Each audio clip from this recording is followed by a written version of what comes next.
Today's saint of the day of April 29th is Saint Catherine of Siena. The stigmata, the ecstasies, the conversations with God, the bilocations were just some of the countless graces received by Catherine of Siena, 1347–1380, co-patroness of Italy and Europe. And to these graces the saint responded by consuming herself with passion for the Church and for Christ crucified, whom she sometimes invoked in this way, O mad lover. Her 33 years of earthly life, one of the many signs of her total belonging to Jesus, were accompanied by extraordinary mystical gifts since childhood, together with a charity towards the poor and the sick that moved even the hardest of hearts. 24th of the 25 children of Lapa and Jacopo Benincasa, a dyer, Catherine had her first important vision when she was only 6 years old. She saw heaven with Jesus enthroned, crowned with the papal tiara and covered with a red mantle, in the act of blessing her, with Saints Peter, Paul, and John the Evangelist at his side.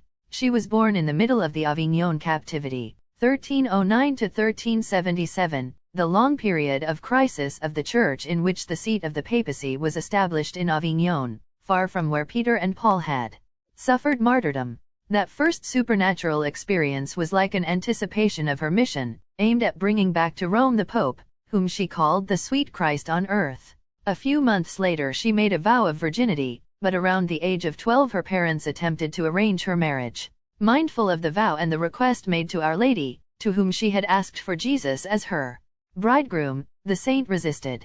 She went so far as to cut off her hair and cover her head with a veil. Her father finally decided to give his consent, after seeing her absorbed in prayer while a dove was hovering over her head.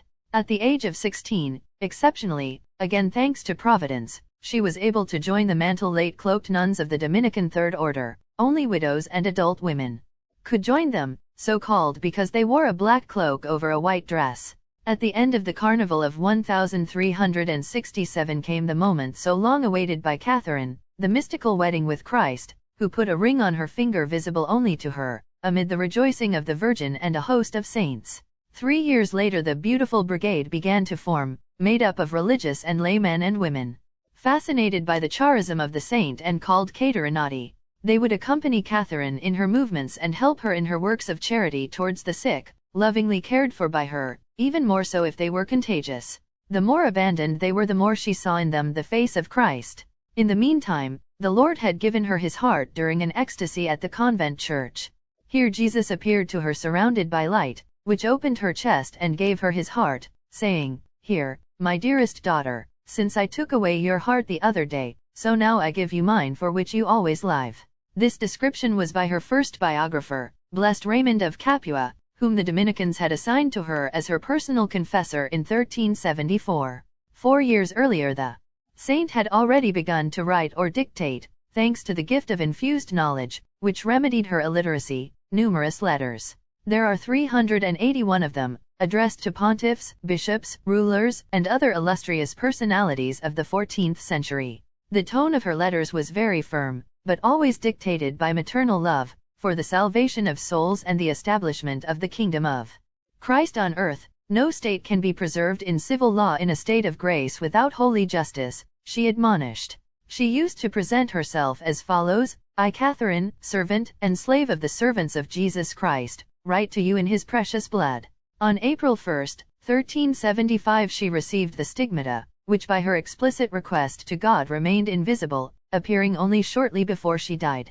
The following year her ardent counsel was fundamental in overcoming the last fears of Pope Gregory XI, who had received news of serious unrest in Rome, and in convincing him that his return to Rome in January 1377 was the will of God. When Gregory died, the saint had to suffer another immense ecclesial sorrow, the beginning of the Western Schism, 1378–1417, caused by the French cardinals who broke away and elected their own anti-pope.